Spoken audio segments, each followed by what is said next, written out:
Hey there, and welcome to The Explainer. Today, we're diving into this really powerful story from the Buddhist tradition. And trust me, it reveals a surprising and pretty intense truth about one of the most common emotions we all feel, anger. So let's set the scene. We're in a large, bustling household. And like a lot of huge conflicts, this one starts with something incredibly small. In this case, some freshly roasted beans and a very, very hungry goat. All right, let's meet our two main characters. First up, we've got a really diligent maid. You know the type. Honest, hardworking, just trying to do her job, which is roasting beans and wheat for her master. And then we have the household goat, who is described as being, well, particularly greedy. So you can already see where this is going, right? It's a classic case of misplaced blame. The maid is doing her job just fine, but this goat keeps sneaking in and stealing the food. But when the master notices beans are missing, who gets the blame? The maid, of course. And you can just feel her frustration building. And yeah, this wasn't just some one-off thing. No, it quickly spun out of control and turned into this toxic, repeating cycle of conflict. It really locked them both into this pattern of just hating each other. Okay, so this is where it gets really bad. They get stuck in this loop of anger. The goat would sneak in to steal the beans. The maid, totally fed up, would grab a stick to drive it away. The goat, feeling the sting of the stick, would then try to charge her with its horns, so she'd hit back harder. They became bitter enemies, just trapped in this endless cycle of payback. You know, a cycle like this, it can't last forever. Something's gotta give.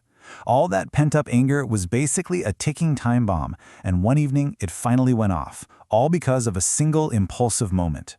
So here's the moment. It's evening, and the maid is carrying a torch, for light. And for the first time in a long while, she doesn't have her usual weapon, the stick.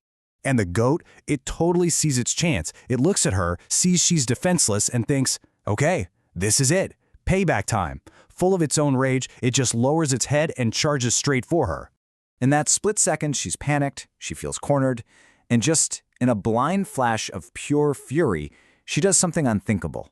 She doesn't run, she doesn't dodge. She takes the fire she's holding and hurls it directly at the charging animal.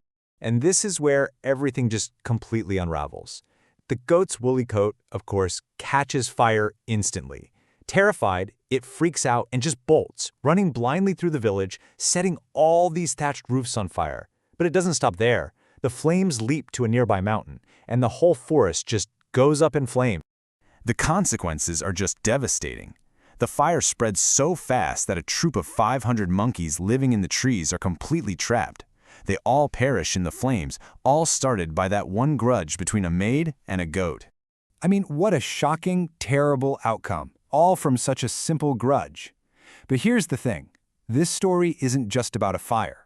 It's a parable, and it's designed to teach us a really profound lesson about who is truly harmed by our own rage. All right, so let's get into the real meaning here, because this is where the story completely flips what we think we know about anger on its head. The lesson is probably not what you're expecting.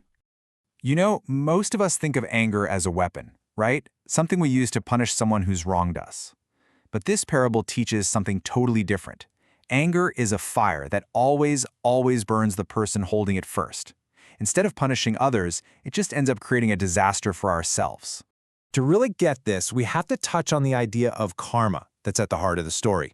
In this view, harm can't just be inflicted on someone randomly. It's almost like a person needs to have a pre-existing vulnerability, a karmic debt, created by their own past actions for that harm to even find a way in. So here's the key insight. The maid's anger didn't directly burn the goat. Instead, her anger was just the trigger. The goat could only be harmed because of its own past actions, its own karmic vulnerability. So you see, they weren't just hurting each other, they were each triggering their own downfall.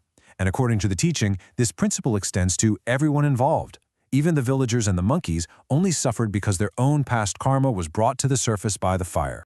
So after all that tragedy and this kind of complex philosophy, what is the single most important lesson we can take away from this for our own lives? It's simple, but it's really profound. If anger primarily triggers the negative consequences of our own past actions, then the best way to protect yourself from harm isn't to fight back harder. It's to control the fire within yourself. And that brings us to the final powerful takeaway. According to this teaching, we are ultimately insulated from the anger of others. The only thing that can truly bring us harm is our own rage. The story of the maid and the goat teaches us that the real battle is never with the person who wronged us. It's with the fire we choose to hold in our own hands. And mastering that fire is the true path to safety and peace.